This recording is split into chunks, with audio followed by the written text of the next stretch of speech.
Lūk, turpinot runāt par šo pašu kabeļu organizāciju, šo iekārtu var instalēt dažādu izmēru telpās, gan mazās kā šajā, gan lielākās un ļoti lielās pat arī.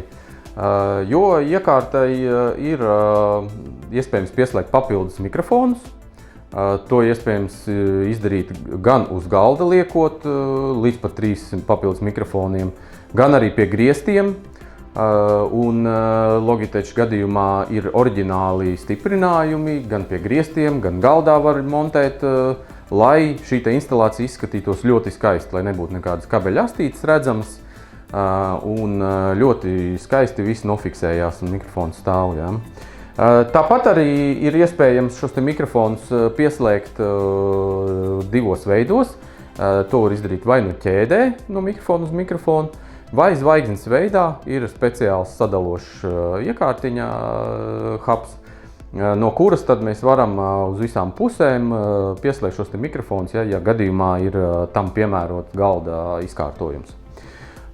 Lūk, vēl pieminot par aksesuāriem, ir šāds te Logitech Tab skārienu jūtīgs displejiņš, kas īpaši aktuāls ir izmantojot iekārtu autonomā režīmā, piemēram ar Zoom Rooms vai Teams.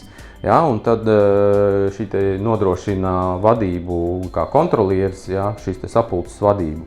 Gan arī kalendārs parādās un var ar vienu taustiņu nospiežot var join, pievienoties tātad sapulcei un ļoti ērti visu var vadīt, ja, sapulces laikā.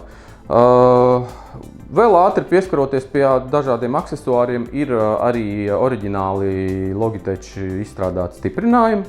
Tātad, lai šo te iekārtu mēs varam skaisti uzstādīt gan zem displeja, gan virs displeja, gan pie sienas, gan arī, ja gadījumā, teiksim, negribas sienu sabojāt vai ir varbūt displejs uz statīvu, tad ir arī displeja stiprinājums, kas piestiprinās izmantojot VESA stiprinājumus.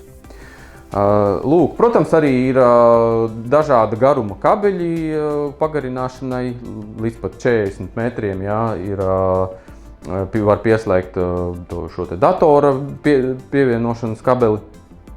Tā skaitā šo te, teiksim, Logitech Tab var pieslēgt izmantojot arī Cat 5 kategorijas kabeli, lai, teiksim, ir ērtāka instalācija. Ja? Tātad mēs ar vienu kabelīti nodrošinām šo te pieslēgumu, gan barošanu, gan pieslēgumu.